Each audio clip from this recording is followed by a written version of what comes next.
नमस्कार दर्शकों, मैं हूं नाविका कुमार। यूपी के हाथरस में आज बहुत बड़ा हादसा हो गया है। एक सत्संग में मची भगदड़ की वजह से लगभग 120 लोगों की मौत की खबर इस वक्त आ रही है।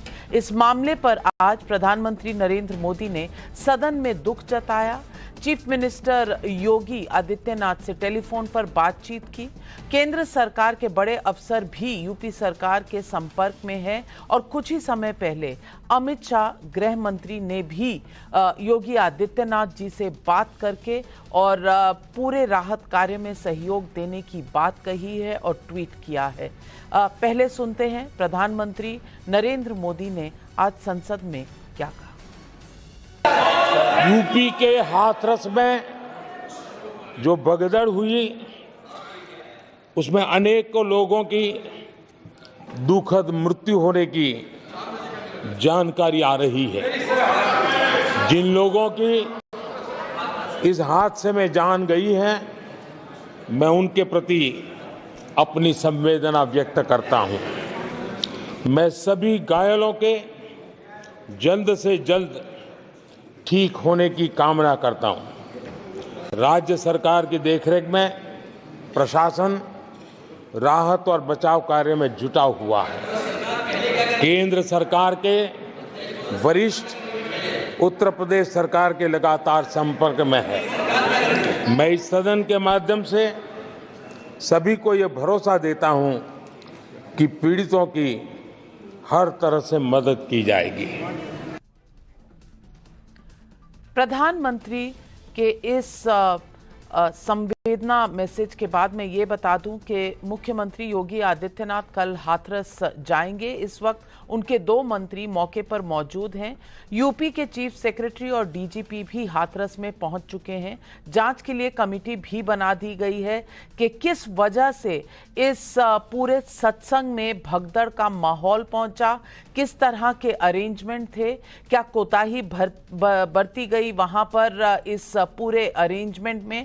बहरहाल इस मौके पर चश्मदीदों का क्या कहना है वो सुनते हैं और फिर चलते हैं हमारे संवाददाता के पास। पूरी गाड़ी भर के आई थी, कमेटी आई थी, जयपुर की कमेटी आई थी। समापन के बाद में भीड़ एकदम से सब निकली गई, एक दूसरे के ऊपर सब हुई है। अच्छा, भगदड़ से मच गई, कुचल दिया एक दो। अच्छा, तो उसमें बच्ची आपके साथ और आपकी पति भी आए थे क्या? वो नहीं थे संग में, और साथ में सब थे, बहुत से वहाँ पे सब। कितने लोगों की मौत हुई? 100-150 आदमी चले गए, यहाँ से 200 के लमसम चले गए और ये अभी तक कोई लाइट एक डॉक्टर थे, बाकी के कोई नहीं। आगे को अप्लाई नहीं कर रहे, उनको एस्टिमेट नहीं अभी तक कोई दे पा रहे, तो क्या करेंगे? हॉस्पिटल में 2 घंटे में बताइए हमने कैच के लाया, इनमें सांस चल रही है, जान है वो नहीं खत्म हो रही है। ना दरोगा ना मंत्री एसपी कोई नहीं है यहाँ पर। हमने एक रोड शो बंद था, जाम लगा हुआ था रात 11 बजे से, वो जाम खुलवाया पुलिस प्रशासन ने और उसकी वजह से ये दुर्घटना हुई। हमारे संवाददाता विनोद मिश्रा जुड़ रहे हैं हमारे साथ। प्रेरित भी इस वक्त हाथरस के रास्ते में है।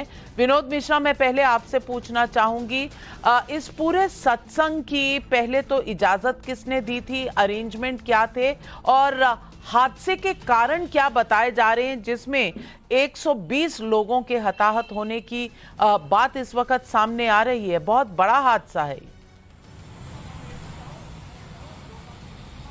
बिल्कुल सही कहा आपने, एक बहुत बड़ा, बहुत दर्दनाक हादसा है। जो 2 सवाल थे, पहला कि परमिशन किसने दिया। लोकल प्रशासन ने इसकी परमिशन दी थी क्योंकि हमारे पास वो ड्यूटी चार्ट है, करीब 60 से ज्यादा पुलिस ऑफिसर्स की ड्यूटी वहां पे लगाई गई थी उसके व्यवस्था के लिए। तो ये साबित करता है कि परमिशन ली गई थी।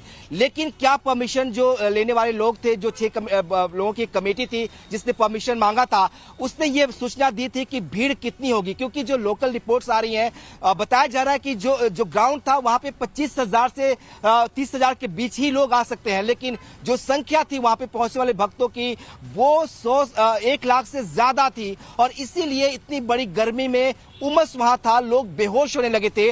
खुद कुछ देर पहले जब डीएम से बात हुई थी तो उन्होंने ये माना था कि भीषण गर्मी की वजह से लोग उसमें बेहोश होने लगे।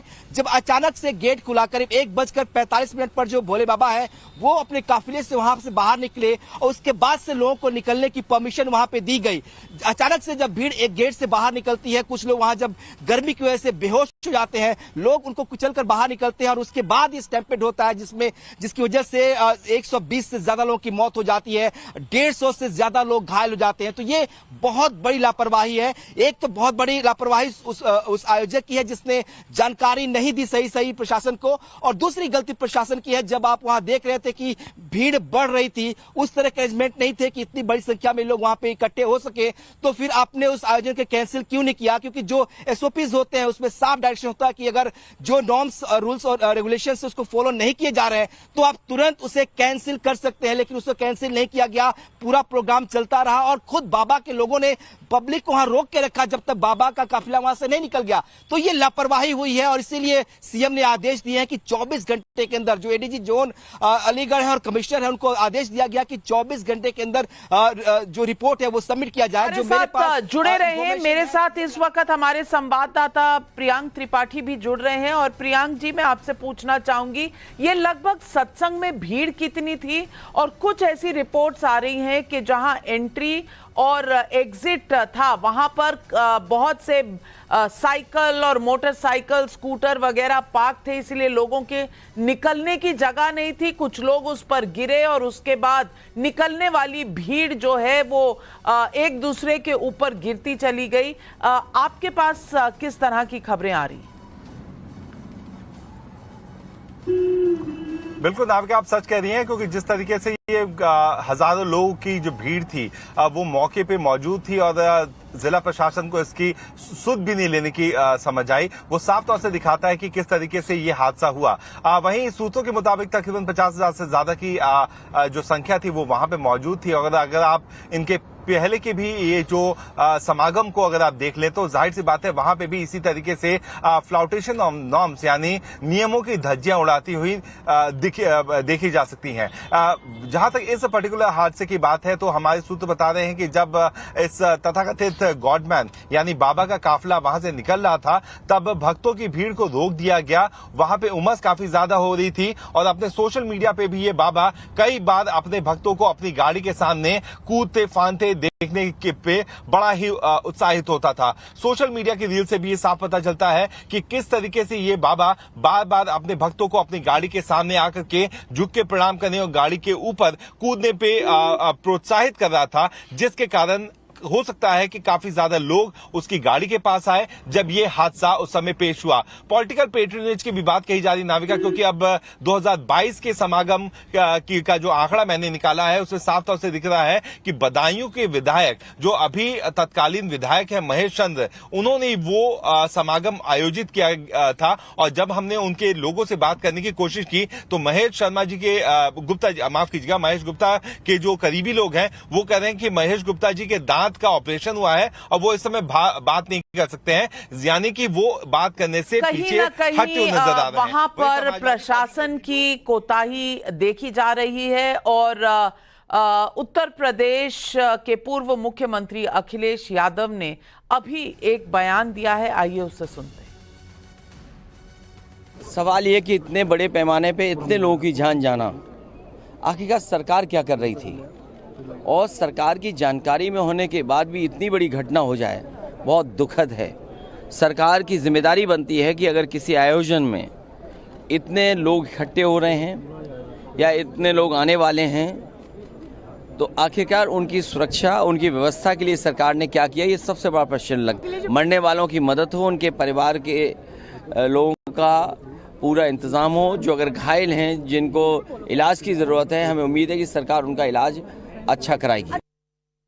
अखिलेश यादव वहां प्रशासन की कोताही और सरकार को दोष देते हुए प्रेरित पूछना चाहती हूं, अभी तक सत्संग करने वाले बाबा जो हैं, भोले बाबा जिन्हें कहा जाता है, वो कहाँ हैं? लोग कह रहे हैं इस वक्त प्रशासन उनकी तलाश में है, लेकिन इस वक्त उनके वेयर अबाउट्स का पता नहीं है।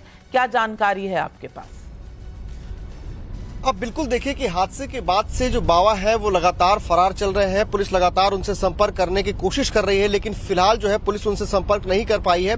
लेकिन आपको बताना चाहूंगा कि देखिए जिस तरह से ये पूरी घटना हुई है, जो सत्संग का जो कार्यक्रम था उसको लेकर के सही से जानकारी प्रशासन को नहीं दी गई थी और शायद यही वजह थी कि प्रशासन की तरफ से भी पूरी तरीके की तैयारियां नहीं दिख रही थी। क्योंकि जिस तरीके से जो एसओपीज होते हैं इस तरह के सत्संग को लेकर के उन एसओपीज में ये कहा जाता है कि जितनी भीड़ हो उस हिसाब से प्रशासन की तैनाती होती है, साथ ही साथ वहां पे एम्बुलेंस की गाड़ियों की तैनाती होती है। यही सबका कहना है कि प्रशासन क्या पूरी तरह से इस मुद्दे को लेकर कहीं ना कहीं ऊँगती हुई नजर आई, ये सवाल आज उठ रहा है।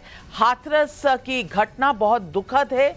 लगभग 120 से ज्यादा लोगों के हताहत होने की खबरें आ रही हैं। इस पर आगे हम आपसे अपडेट लेते रहेंगे। इस वक्त मेरे साथ जुड़ने के लिए प्रेरित, प्रियांक और विनोद, आपके बहुत बहुत धन्यवाद। लेकिन चलते हैं, इससे पहले आगे बढ़ें, देखते हैं आज संसद में क्या हुआ।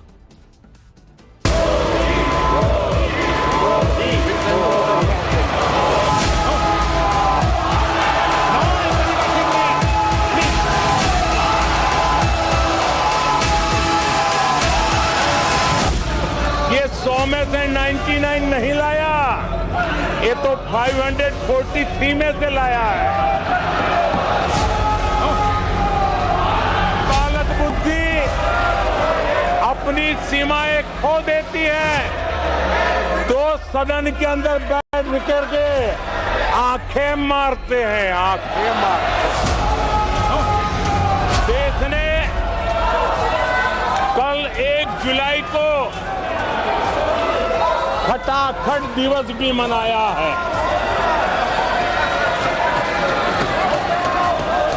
कल जो हुआ, इस देश के कोटि कोटि देशवासी आने वाली सदियों तक माफ नहीं करेंगे। आज देश इनसे कह रहा है तुमसे नहीं हो पाएगा। मेरा हौसला भी मजबूत है, मेरी आवाज भी मजबूत है और मेरे संकल्प भी मजबूत है।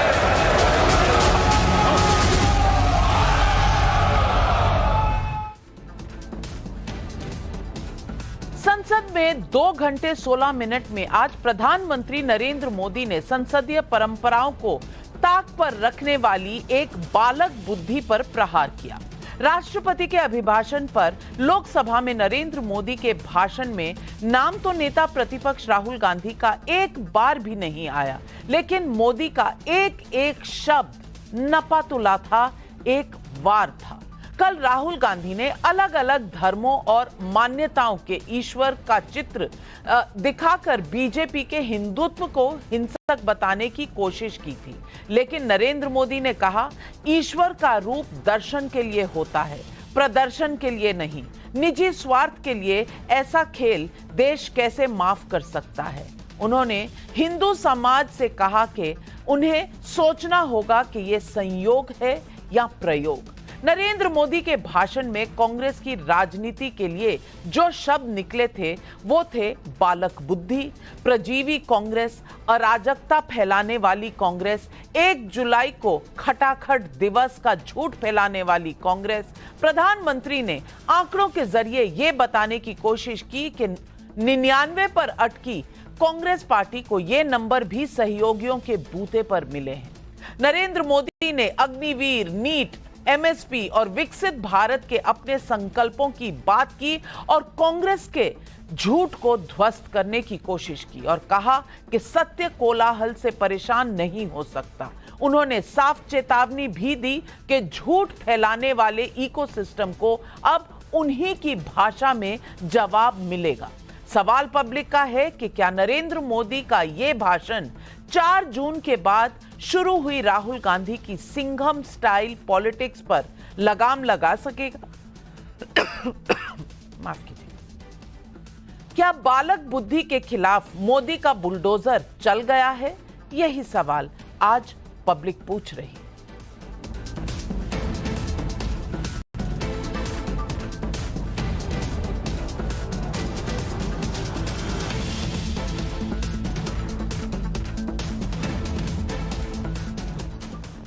और आज इन सवालों के जवाब देने के लिए हमारे साथ जुड़ रहे हैं शलभ त्रिपाठी, बीजेपी के प्रवक्ता हैं, सत्य प्रकाश मिश्रा जेडीयू के नेता हैं, कमलाकर त्रिपाठी कांग्रेस के बड़े नेता हैं, वाराणसी से जुड़ रहे हैं, अमीक जमाई हमारे साथ यहाँ स्टूडियो में, समाजवादी पार्टी के राष्ट्रीय प्रवक्ता।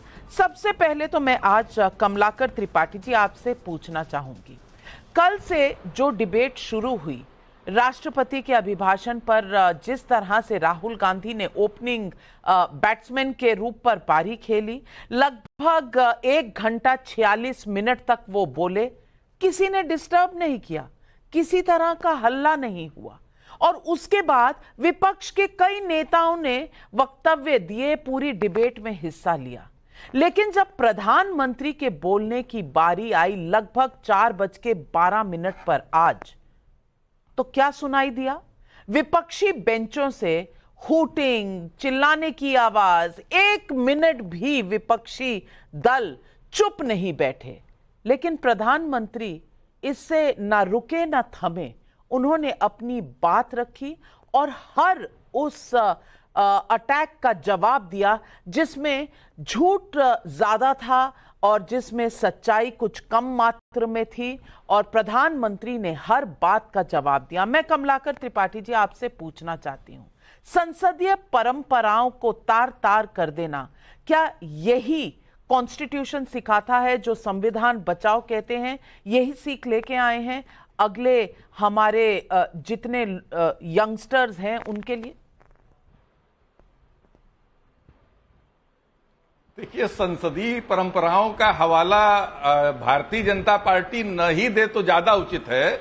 हमारे समय में तो पंडित जवाहरलाल नेहरू से लेकर के और नीचे तक चले आइए तो जो संसदीय परंपराएं स्थापित की गई कि पंडित जी की कैबिनेट में 5 मेंबर्स ऐसे थे जो विपक्षी दल के थे, जिसमें B.R. अम्बेडकर साहब भी थे और श्यामा प्रसाद मुखर्जी भी थे, जिनको कश्मीर का इंचार्ज बनाया गया था, मंत्री बनाया गया था। और नरसिंह राव के समय में अटल बिहारी वाजपेयी को यूनाइटेड नेशंस में हमारे रिप्रेजेंटेशन के लिए भेजा जाता है, सलमान साहब के साथ, जो कि विदेश मंत्री हुआ करते थे। संसदीय परंपराओं का हवाला वो लोग दे रहे हैं जिन्होंने संसदीय ही नहीं, सारी परंपराओं का नाश कर दिया है। और जिस तरीके से जो है वो संविधान पर अटैक हो रहा है, लोगों को 150 सांसदों को संसद से बाहर करके ड्रैकोनियन कानून पारित किए जाते हैं। और मैं सबसे बड़ी बात मैं सुन रहा था माननीय मोदी जी की, वो विवेकानंद जी को कोट कर रहे थे। आपको बताऊं, ये वही माननीय मोदी जी हैं जो 5 साल पहले जिन्होंने कहा था कि श्यामा प्रसाद मुखर्जी और विवेकानंद जी आपस में आध्यात्मिक चर्चाएं करते थे। श्यामा प्रसाद मुखर्जी का जन्म 1895 का है और उनकी मृत्यु विवेकानंद जी की जो है वो 1902 की थी। तो वो कौन सी चर्चाएं कर रहे थे 7 साल के बच्चे से? तो ये जो इनका जो मानसिक स्तर है और ये जो घबराहट है, विवेकानंद जी का जो धर्म का कॉन्सेप्ट था वो उपनिषद की एक पंक्ति पर बेस्ड है कि न मानुषात अपि किंचित परम। इसका मतलब यह है कि मनुष्य से ऊपर इसमें कोई भी नहीं है। और आप क्या कर रहे हो? पूरे चुनाव भर की राहुल गांधी क्या कर रहे हैं, इस पर भी कुछ आप चर्चा करेंगे?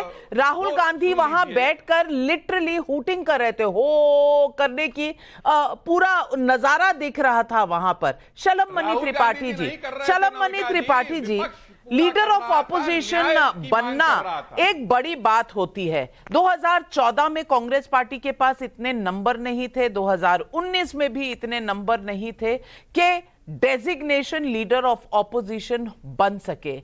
इस बार नंबर हैं, पर जिस तरह से प्रधानमंत्री ने कहा, ये 99 नंबर जो आए हैं, अब तो 98 हो गए क्योंकि वायनाड की सीट खाली हो गई।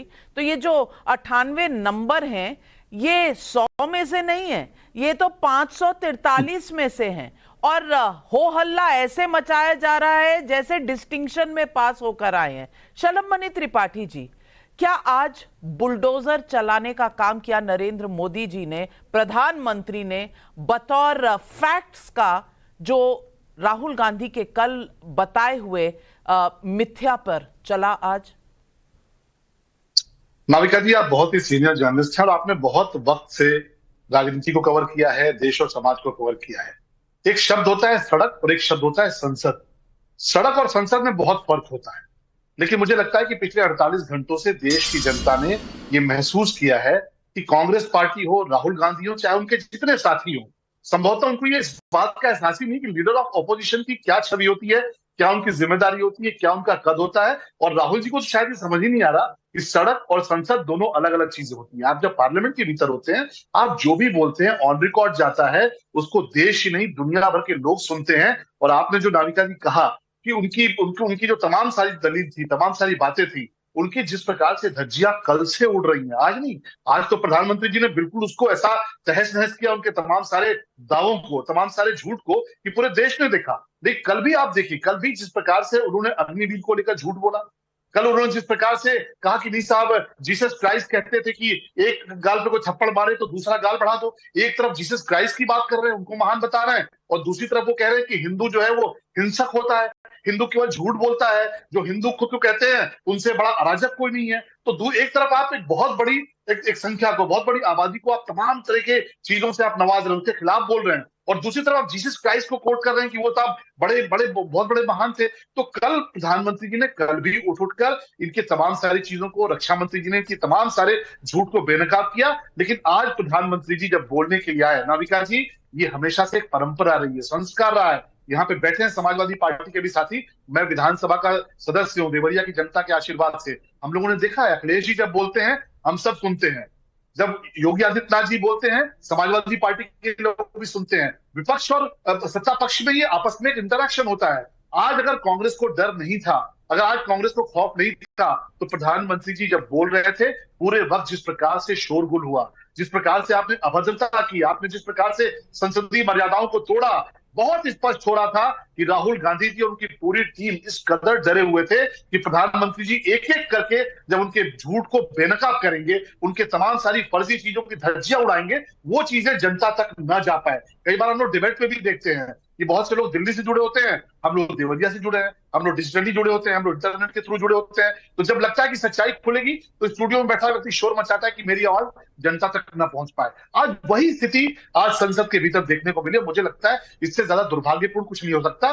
दुर्भाग्यपूर्ण ये भी है कि लीडर ऑफ ऑपोजिशन के तौर पे राहुल गांधी जी को इस बात का एहसास नहीं है, और वो ऐसा जानबूझ के करते हैं कि जब वो बोलते हैं तो वो देश के खिलाफ बोलते हैं। उन्होंने सेना का मनोबल गिराने का प्रयास किया, और ये पहली बार नहीं हुआ है। इसके पहले भी उन्होंने एक बार बयान दिया था कि हमारे सैनिकों को चाइना के सैनिकों ने पीटा है, और उस पूरे बयान को लेकर दुनिया भर के तमाम हमारे दुश्मन मुल्कों ने उसका फायदा उठाया था। दुनिया के तमाम मुल्कों ने कहा था कि देखो साहब, राहुल गांधी सच बोल रहे हैं, भारत की सेना झूठ बोल रही है। तो राहुल गांधी जी जब बोलना शुरू करते हैं, वो देश के खिलाफ बोलते हैं, तथ्यहीन बोलते हैं, और लीडर ऑफ ऑपोजिशन का जो पद है उसकी उन्होंने मर्यादा गिराई है। लेकिन आज प्रधानमंत्री जी ने उनकी एक एक झूठ को न सिर्फ बेनकाब किया, बल्कि तमाम सारे जो फर्जी तथ्य थे उनकी भी प्रधानमंत्री जी ने धज्जियां उड़ाई।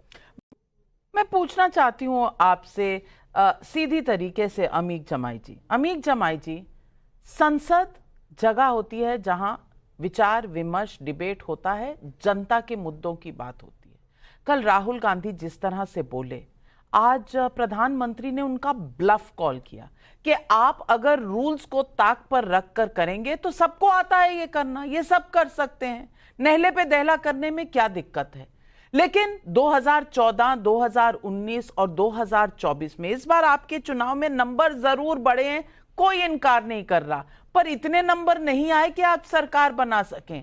कम से कम जो दूसरों को एरोगेंट कहते हैं, दूसरों को बोलते हैं कि ये किसी न किसी तरीके से डूबे हुए हैं अहंकार में, वो खुद क्या अहंकार पर कंट्रोल नहीं कर सकते, जनता की बात नहीं कर सकते।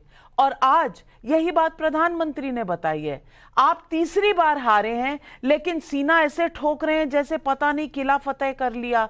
आपकी पार्टी जहां है, 3 बार के चुनाव लड़ने के बाद 100 का आंकड़ा नहीं पार कर सकी।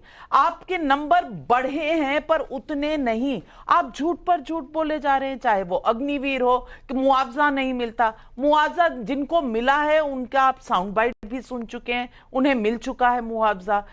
बात एमएसपी की आप करते हैं किसानों के लिए, वहां भी आप बता रहे हैं कि भाई एमएसपी किसी ने नहीं दी हुई, जबकि 22 प्रोडक्ट्स पे दी हुई है।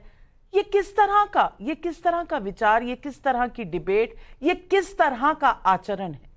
देखिए, सबसे पहले तो आंध्रा और Patna remote control Bharatiya Janata party या एनडीए की सरकार, जिसके मुखिया हमारे प्रधानमंत्री जी हैं, उनको भारत की संसद में शोले फिल्म बताने की जरूरत नहीं थी। आदरणीय राहुल जी ने कल, आदरणीय अखिलेश जी ने आज, उन्होंने शोले फिल्म की कहानी और मौसी और चाचा काकी की बात नहीं करी। राहुल जी ने बहुत ही साफ कहा कि जो अग्निवीर की जो पूरी योजना है, जैसे ही इंडिया अलायंस की सरकार आएगी हम इसको खत्म करेंगे। हमने कहा कि आप शहीदों का दर्जा नहीं देना चाहते हैं, आप जवानों को, फोर्स के जवानों को बांट रहे हैं, एक परमानेंट और एक ठेके के जवानों को। इस पर प्राइम मिनिस्टर ने कुछ नहीं बोला। हमने कहा जो कास्ट सेंसस है, अखिलेश जी ने कहा कि कास्ट सेंसस समाजवादियों का इस देश में सबसे बड़ा मुद्दा है।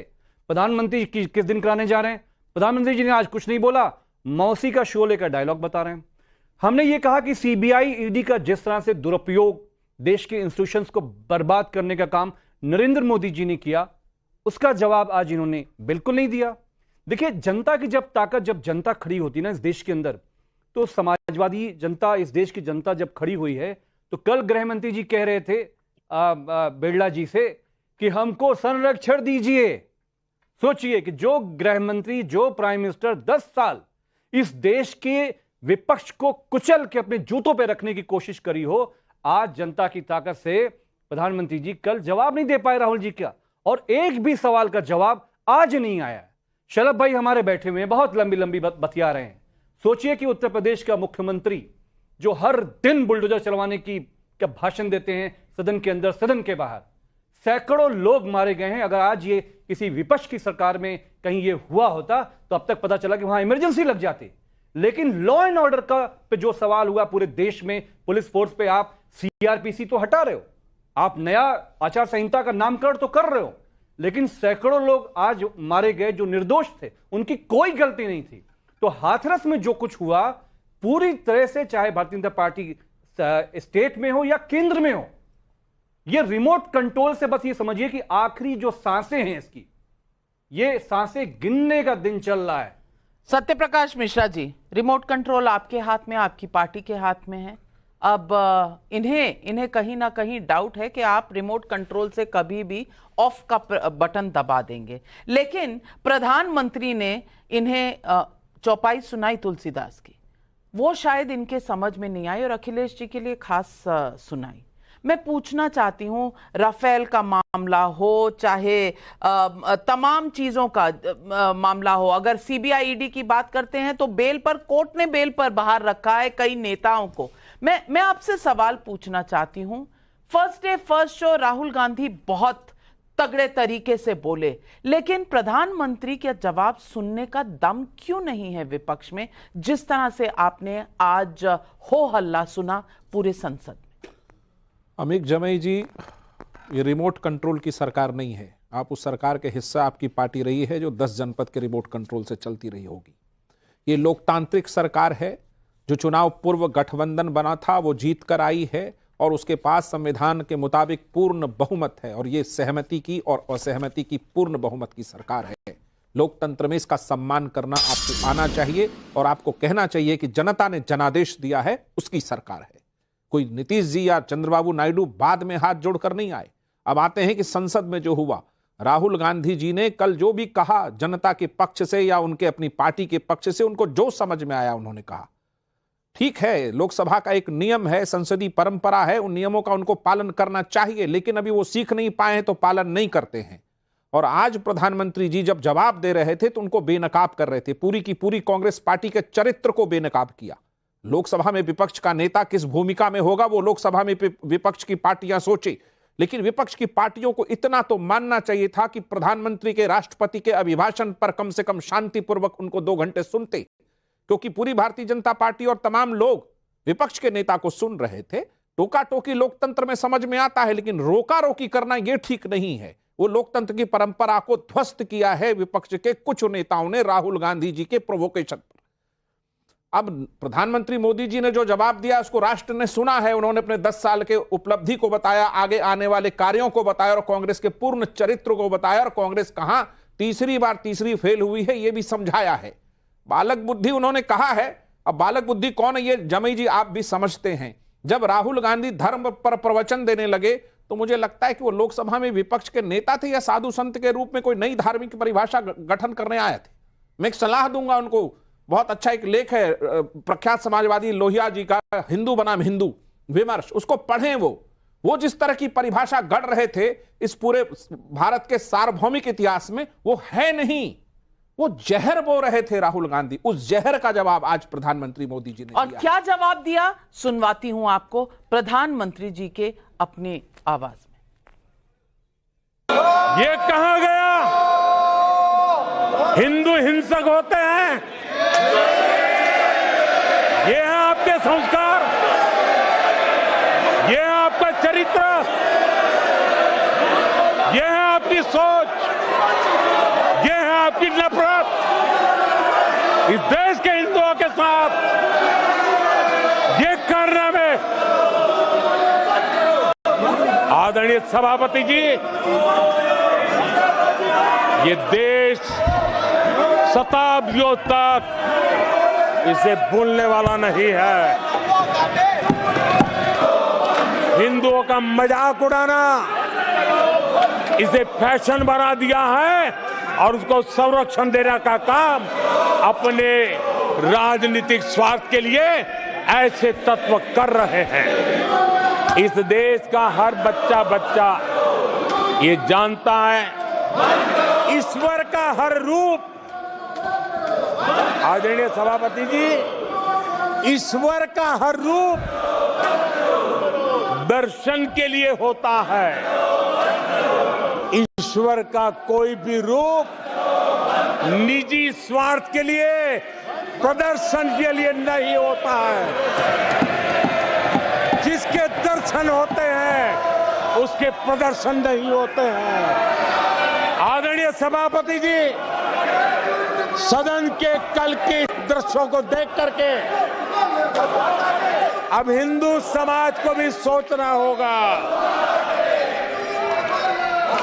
क्या ये अपमानजनक बयान संयोग है या कोई प्रयोग की तैयारी है?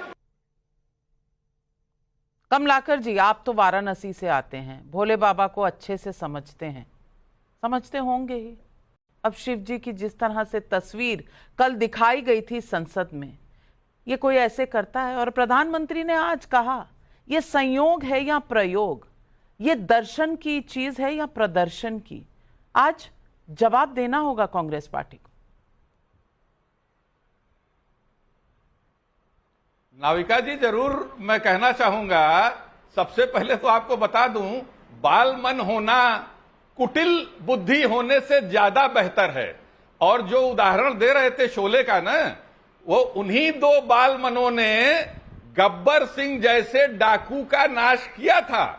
और आज जो स्थितियां चल रही हैं, तो आप प्रधानमंत्री को गब्बर सिंह कहना चाह रहे हैं? आप प्रधानमंत्री को गब्बर सिंह कहना चाह रहे हैं कमलाकर जी? गब्बर सिंह टैक्स उन्होंने लगाया हुआ नहीं, है। नहीं, प्रधानमंत्री को आप गब्बर सिंह कह रहे हैं? वाह, जो उदाहरण उन्होंने दिया, मैं उसी का उदाहरण दे रहा हूं नाविका जी। सदबुद्धि बता दे रहा हूं आपको, जो उन्होंने उदाहरण दिया उसी का उदाहरण दे रहा हूं। शलभ मणि त्रिपाठी काउंटर कर रहे हैं। शलभ मणि त्रिपाठी जी, नहीं, अब देखिए, अब नाविका जी देखिए, मैंने कहा ना, प्रधानमंत्री जी के लिए जितने प्रकार के अपशब्द हो सकते हैं, राहुल गांधी जी को खुश करने के लिए, कांग्रेस पार्टी के आला कमान को खुश करने के लिए कांग्रेस का हर नेता कल से प्रधानमंत्री जी को गाली देने पे आंदा है, कल से हिंदुओं को कोसने पर बिल्कुल पूरी तौर पे लगा हुआ है। और आप देखिए किस प्रकार के शब्द निकल रहे हैं, प्रधानमंत्री जी की तुलना किनसे कर रहे हैं? हमें तकलीफ पे इतना विचलित हो रहे हैं। नेता ने तो नीच तक आईना दिखा रहा हूं आप लोगों को। बेचने वाला प्रधानमंत्री कैसे बन आप सकता है? लोग वो लोग हैं जिन्होंने पूरे देश और समाज को बांटने की नफरत की राजनीति की है। ये कांग्रेस की संस्कृति हो चुकी है। भारतीय जनता पार्टी से हमें जो है वो नफरत की राजनीति नहीं सीखनी है। प्रधानमंत्री जी को गालियां दो, प्रधानमंत्री जी को कोसो, उनको भाषण मत करने दो, उनको बोलने मत दो। ये कांग्रेस के नेताओं की प्रवृत्ति बन चुकी है। और देखिए, मैंने कहा ना, ये जो प्रधानमंत्री जी ने कहा, ये प्रयोग है या संयोग है? लगातार झूठ बोल रहे हैं, वोट बैंक है, 15% झूठ बोल रहे हैं, आप लोग लगातार झूठ बोल रहे हैं। हिंदुओं को गालियां दी। 15% राहुल गांधी जी के भाषण में क्लियरली कहा गया वोट बैंक है, हिंदू हिंसक नहीं है। इसके लिए हिंदुओं भारतीय जनता पार्टी का व्यक्ति हिंसक आचरण कर रहा है, बताया गया। वो हिंदू जो अपने आप को कह रहा है वो हिंसक है। मुझे तो एक कहावत याद आती है, एक कहावत कही जाती है कि मुंह में राम बगल में छुई। राहुल गांधी के लिए कहावत याद आती है कि हाथ में भगवान शिव और जहन के भीतर जीसस क्राइस्ट। उनके घर के भीतर भी हमने फोटो देखी है, और कल उन्होंने पार्लियामेंट के भीतर जिस प्रकार से भगवान शिव को लेकर एक मजाकिया स्थिति बनाई है, हिंदुओं के बारे में जो कहा है, सनातन को लेकर उनकी पार्टी के लोग, उनके सहयोगी जो कहते आए हैं, बहुत स्पष्ट हो चुका है कि इस देश के एक बहुत बड़ी आबादी को ये बात समझ में आ गई कि केवल 15% के तलवे चाटने के लिए, जो 15% वोट बैंक है, उसके तलवे चाटने के लिए आप किसी भी स्तर पर जाके हिंदुओं का अपमान कर सकते हैं। और धन्य है कि आज प्रधानमंत्री श्री नरेंद्र मोदी जी की सरकार है। अगर कांग्रेस की सरकार रही होती तो हिंदुओं के प्रति जो इनके मन में नफरत है, ये किस अंजाम तक पहुंच चुकी होती, वो हम सबने देखा है कि हिंदू आतंकवाद की टर्मिनोलॉजी गढ़ी गई, पूरी तौर पे फर्जी। कर्नल पुरोहित को टॉर्चर किया गया, साध्वी को टॉर्चर किया गया, फर्जी पूरी कहानी रची गई। बिल्कुल, जो आतंकवादी बिल्कुल। और प्रधानमंत्री ने आज सटीक चीजें कही। सीएए पर किस तरह से अराजकता पैदा की गई, संसद में जिस तरह से अराजकता पैदा की गई, ईवीएम, संविधान, आरक्षण, राफेल, एलआईसी, एचएएल, हर चीज पर जिस तरह से सच से इतना परहेज किया गया, और उसके बाद एमएसपी, अग्निवीर, हर मुद्दे पर अगर एक मिथ्या, एक भ्रम फैलाने का काम किया, तो क्या ये देश के हित में भ्रम पैदा किया गया? यह सवाल आज देश की जनता को जरूर अपने आप से पूछना पड़ेगा, और आज यही सवाल पूछ रही है जनता। संजय मिश्रा का भदोही उत्तर प्रदेश से सवाल है, अगर कल राहुल गांधी की स्पीच के दौरान इतना शोरगुल होता तो क्या विपक्ष लोकतंत्र खत्म होने का नारा नहीं देने लगता? बताइए अमीक जमाई जी। देखिए, leader of opposition Rahul ji ने कल एक बहुत इंपॉर्टेंट बात, जो कि राजनीति से बहुत हटके थी, उत्तर प्रदेश से लेकर पूरे देश में, उत्तर प्रदेश पुलिस का पर्चा लीक, शिक्षकों का पर्चा लीक, आरओ का पर्चा लीक, यूजीसी नेट का लीक, इवन नीट के मामले में और उत्तर प्रदेश के कई पर्चों के मामले में एक गुजराती कंपनी जो छापती थी, नहीं, जो पर्चा छापती थी, और जब राहुल जी ने पूछा, किसी ने हो हल्ला किया, सत्य प्रकाश मिश्रा जी, सबने इनकी बात सुनी कि नहीं सुनी? आज अखिलेश जी बोले, कल राहुल गांधी बोले, सबने बात सुनी, इनको सुनने में क्या परेशानी है? सत्य प्रकाश नहीं होगी, खाली मोदी जी को कोई सवाल ना करे।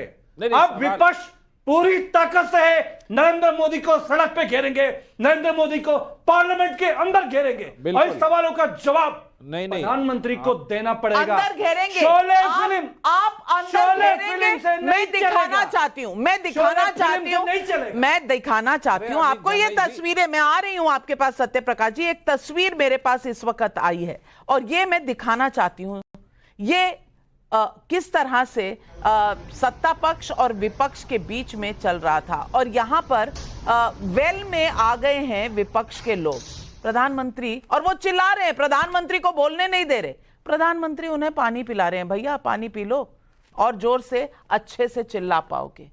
ये भाव है संसद के अंदर का, और ये भाव है विपक्ष के बेंचेस का। अरे 10 साल बोलने कहां दिया है सत्य प्रकाश मिश्रा? ऐसा बिल्कुल नहीं है कि 10 साल बोलने नहीं दिया। आप खूब बोले हैं, बहुत जोर जोर से बोले हैं, और अभी भी जोर जोर से बोलते रहे। अभी तो वार्म अप हो रहे हैं। आप 55 साल के सत्ता का जो आपका ठसक है ना, उससे बाहर नहीं निकल पाए हैं। आप ये स्वीकार नहीं कर पाए हैं कि जनता ने आपको लगातार तीसरी बार नकार दिया है, और विपक्ष में एक संयम, एक परंपरा लोकतंत्र की जो रही है, उसको मानने से आप इनकार कर रहे हैं, क्योंकि वो सत्ता का ठसक गया नहीं है कांग्रेस पार्टी के किसी भी सदस्य से, खासकर राहुल जी से। तो जिन लोगों ने वैसी सत्ता देखी हो कि विपक्ष की नहीं हो, तो वो लोग तो ये भ्रम पाल के बैठेंगे कि अभी भी उसी तरफ है, उन्हीं की बात सुनी जाए, उन्हीं का गुण गाया जाए। आप समझिए कि 10 साल आज उन्होंने हिसाब दिया कि किस तरह महिलाओं को लखपति दीदी बनाने का संकल्प है। आप क्यों नहीं इसमें बेंच थपथपा रहे थे? एक तो बड़ी अच्छी योजना है आपकी, खटाखट वाली से तो अच्छी योजना ये है ना कि महिलाओं को लखपति बनाया जा रहा है। लेकिन प्रधानमंत्री ने कहा भी कि कल 1 जुलाई थी और देश में खटाखट दिवस भी मनाया जाना चाहिए। उस पर राहुल गांधी कुछ नहीं बोलेंगे। लेकिन शंकर लाल राठौर का देवास मध्य प्रदेश से सवाल है, 543 में 99 पाने वाले बालक को बहलाने वाले क्या बालक का भविष्य खराब नहीं कर रहे? राम कुमार शर्मा का करनाल हरियाणा से सवाल है, क्या मोदी जी के आज के बयान के बाद हिंदुओं को लेकर कांग्रेस अपनी राजनीति पर दोबारा सोचने को मजबूर होगी? जवाब दीजिए कमलाकर त्रिपाठी जी। नाविका जी, ये जो लगातार झूठ बोला जा रहा है, राहुल जी ने कहा कि हिंदू हिंसक नहीं है, ये हिंदुओं का चोला ओढ़ करके जो आरएसएस और वो नफरत फैला रही है और जिस प्रकार से बयान देते हैं राहुल गांधी, अभी ये देश भूला डरते हैं क्या बीजेपी से? वो बयान नहीं, राहुल गांधी डरते हैं क्या बीजेपी से? पे छपा था। राहुल गांधी बीजेपी से डरते हैं क्या कमलाकर जी? लगातार मत टोकिए, आप दूसरों को नहीं टोकती है, मुझे मैं आपसे सिर्फ सवाल पूछ रही हूँ और सवाल पूछना मेरा धर्म है, मैं पूछूंगी, आपसे डरूंगी नहीं। डराओ मत, डरो मत, डराओ मत, मैंने राहुल गांधी से सीखा है। डरो मत, डराओ मत, मैं आपसे पूछ रही हूँ, मैं आपसे पूछ रही हूँ, राहुल गांधी बीजेपी बोलने से डरते हैं क्या? बीजेपी बोल देते, हिंदू क्यों बोला? सारे हिंदुओं को हिंसक क्यों बोला? बोलते बीजेपी हिंसक है। उन्होंने बीजेपी को ही बोला, बीजेपी और आरएसएस दोनों को बोला। नाविका जी, दोनों को बोला, बीजेपी और आरएसएस दोनों को बोला। मैं आपको दोबारा सुनवा दूं, दोबारा नहीं, आप कट करके सुनवाएंगे, मैं भी सुनवा दूंगा। मुझे भी समय दीजिए, मैं भी सुनवा दूंगा। हाँ सुनवाइए। नहीं, बाकायदा आप कट कर रही हैं। चलिए, मेरे पर पाबंदी है, मेरे पर पाबंदी है इस बात की कि मैं वो बाइट नहीं सुना सकती क्योंकि स्पीकर साहब ने उसे एक्सपंज कर दिया है। लेकिन शलभ मणि त्रिपाठी जी, कल राहुल गांधी ने क्या बीजेपी आरएसएस का नाम लिया था या सिर्फ ये कहा था कि हिंदू हिंसक होते हैं? नाविका जी, ये जो वीडियो है आप नहीं दिखा सकती, लेकिन मुझे लगता है करोड़ों लोगों के पास मौजूद है। लोग उसको 1000 बार देख चुके हैं और आप उन शब्दों को उठाकर देखिए जो शब्द राहुल गांधी ने कहे, और राहुल गांधी से वो गलती नहीं हुई है। राहुल गांधी बोलने दीजिए, जवाब दे दीजिए। अरे बीजेपी और आरएसएस का नाम लिया था या नहीं लिया? बोलने दीजिए, परेशान मत होइए। सच सामने आता है तो आपने भाई बीजेपी आरएसएस का नाम लिया था या नहीं लिया था? यहाँ मत रुकिए, यहाँ सच को सामने कहा था कि नहीं कि बीजेपी और आरएसएस अरे सच को सामने बिल्कुल नहीं कहा था। काम करती है। नाविका जी, इनको शांत कराइए। देखिए हम लोग दूर से जुड़े हैं, आप पार्लियामेंट वाला हल मत करिए कमलाकर भाई, पार्लियामेंट वाला हल मत करिए। आपका सच सामने आ चुका है। आपने हिंदुओं के खिलाफ क्या क्या बोला राहुल गांधी ने सबके सामने आ चुका। आपके जो गठबंधन के साथी हैं उन्होंने सनातन को डेंगू नहीं कहा था क्या? आपके जो गठबंधन के साथी हैं उन्होंने सनातन को मलेरिया नहीं कहा था। राहुल गांधी जी क्या बताएंगे? राहुल गांधी जी में अगर हिम्मत है, राहुल गांधी जी में इस्लाम के बारे में एक शब्द बोलकर दिखा दे, एक शब्द बोलकर दिखा दे, इस्लाम के बारे में, क्रिश्चियनिटी के बारे में एक शब्द बोलकर दिखा दे। क्योंकि 15% वोट चाहिए, फंडिंग चाहिए, चाइना की फंडिंग चाहिए, अमेरिका की फंडिंग चाहिए। प्रधानमंत्री ने आज जो चेतावनी दी है वो भी अपने दर्शकों को दिखाना और सुनाना चाहती हूँ।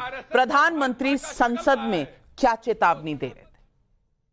मैं आज सभापति जी इस इकोसिस्टम को चेतावनी देता हूं। मैं इस इकोसिस्टम को चेताना चाहता हूं।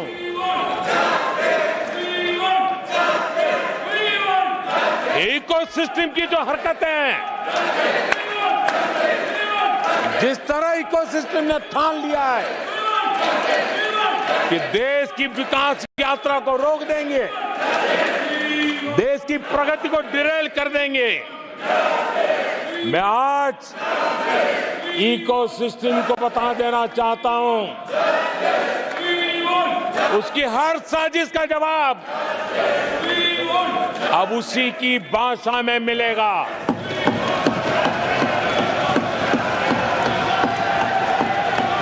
मैं देशवासियों को कहना चाहता हूं, आपने जो फैसला सुनाया है। आपने हमें सेवा करने का जो आदेश दिया है, ऐसी किसी रुकावटों से न मोदी डरने वाला है, न ये सरकार डरने वाली है। अमीक जमाई जी, मैं आपसे पूछना चाहती हूं, अखिलेश यादव जी भी बोले थे संसद में, सुना था सबने, और उन्होंने भी सरकार को कटघरे में खड़ा किया, पर एक तरीके से, एक नियम से किया था। मैं आपसे पूछना चाहती हूं, क्या विपक्ष कांग्रेस पार्टी के साथ इस बात पर भी खड़ा रहेगा, जिस तरह से झूठ फरेब और जिस तरह से सारे रूल्स को ताक पर रखा जा रहा है और जिस तरह से पूरे संसदीय प्लेटफॉर्म को राहुल गांधी यूज करने की कोशिश कर रहे हैं? देखिए, अभी तो राहुल जी ने जो कुछ भी कहा है, पूरा इंडिया अलायंस कंप्लीटली हम लोग उनके साथ खड़े हुए हैं। अभी तो दूसरा आप देखिए, अभी देखिए, अभी आपने कहा, अभी आप देखिए, यानी कि रात गई, ओम बिरला जी नहीं कंप्लीटली उनके साथ एंडोर्समेंट, कंप्लीटली। सुनिए ओम प्रकाश बिरला, पैरासाइट ओम प्रकाश बिरला, उसको देखिए, ऐसे घूमते हैं कांग्रेस की तरफ, इधर घूमते हैं, जी बोलिए, कुछ करिए। ये जो तरीका है बिरला जी का, जो वो कर रहे हैं, ये क्या कोई कॉन्स्टिट्यूशनल पोस्ट पे बैठे हुए इंसान का तरीका है? राहुल जी ने बिल्कुल ठीक कहा है। हम तो ये कह रहे थे कि नीट के सवाल पे, यूजीसी नेट के सवाल पे प्रधानमंत्री की हिम्मत क्यों नहीं हुई बात करने की? और वो जो गुजराती कंपनी का मालिक है, जिसको पीएमओ ने विदेश भागने दिया, कब गिरफ्तार करेंगे? शलभ मणि त्रिपाठी बताइए। उत्तर प्रदेश का वो आदमी, उसकी एफआईआर कॉपी शलभ भाई हमको दिखा दें आज, कि योगी जी ने ये एक्शन लिया, वो आदमी भाग गया विदेश। पूरे देश के छात्रों की जिंदगी, युवाओं की जिंदगी जब नरेंद्र मोदी बर्बाद करेंगे, तो हम बोलेंगे जी। अमीक जमाई जी कह रहे हैं अभी तो वो साथ हैं, आगे का पता नहीं। आप बात को तोड़िए मरोड़िए नहीं। आपने कहा कि आज जो हुआ है टोटली हम उनके साथ हैं। आज तो हुआ ही नहीं, कल हुआ था। कल जो हुआ है, आज जो भी हुआ है, अखिलेश जी ने जो कुछ बोला हो या राहुल जी ने बोला हो, पूरी ताकत से हम सब लोग साथ में। शलभ मणि त्रिपाठी जी, समय कम है, 30 सेकंड। देखिए, अभी ये इस बात की चर्चा कर रहे थे कि एजेंसियों का बड़ा दुरुपयोग होता है। अमीन भाई, थोड़ा पीछे जाके पलटिएगा। मायावती जी के खिलाफ सीबीआई जांच के आदेश दिए कांग्रेस पार्टी ने, बहन आपके मुलायम सिंह जी के खिलाफ सीबीआई जांच के आदेश हुए कांग्रेस पार्टी में, लालू प्रसाद जी के पूरे परिवार के खिलाफ वो विदेश भाग गया गुजराती कंपनी। आपकी मजबूरी क्या है वो सामने दिखती है। उस गुजराती कंपनी को कौन मंत्री लेके आया उत्तर प्रदेश का? लेकिन मैं तो सिर्फ एक बात कहता हूँ, बुलडोजर कब चलेगा? आपकी सरकार में छात्रों का, युवाओं का जिंदगी बर्बाद किया, क्योंकि हमारी सरकार ये गुजराती प्रिंटर चलिए, आज बुलडोजर प्रधानमंत्री का चला है राहुल गांधी के मिथ्या और भ्रम फैलाने की योजनाओं पर, बुलडोजर कल गुजराती कंपनी पर भी चल जाएगा जिसकी आप चर्चा कर रहे हैं। और पब्लिक, करण नेगी का यूट्यूब पर सवाल है, अगर यही हाल रहा तो विपक्ष को अगले 60 साल तक विपक्ष में बैठना सीखना होगा। ये पब्लिक कह रही है। पब्लिक की, जनता की आवाज सुनिए, क्योंकि ये जो पब्लिक है ना, ये सब जानती है। और पब्लिक ने पहले 10 साल भी मोदी को चुना था, इस बार भी देश की कमान मोदी के हाथ में ही दी है। आपके नंबर बड़े हैं, उनके 240, आपके 37, समाजवादी पार्टी के उनके 240 अगर हैं और एनडीए के साथ उनके लगभग 300 के करीब हैं, 293 के करीब, तो फिर कांग्रेस पार्टी के 99 हैं, 99 आउट ऑफ 543। कम से कम लहजा बदलिए, जनता की बात करिए और खटाखट पैसे डालिए। हुजूर, आपने वादा किया था जनता से। आज इस डिबेट पे बस इतना ही। अपने तमाम पैनलिस्ट का धन्यवाद करती हूं, लेकिन for more of such videos do like, share and subscribe to ET Now Swadesh।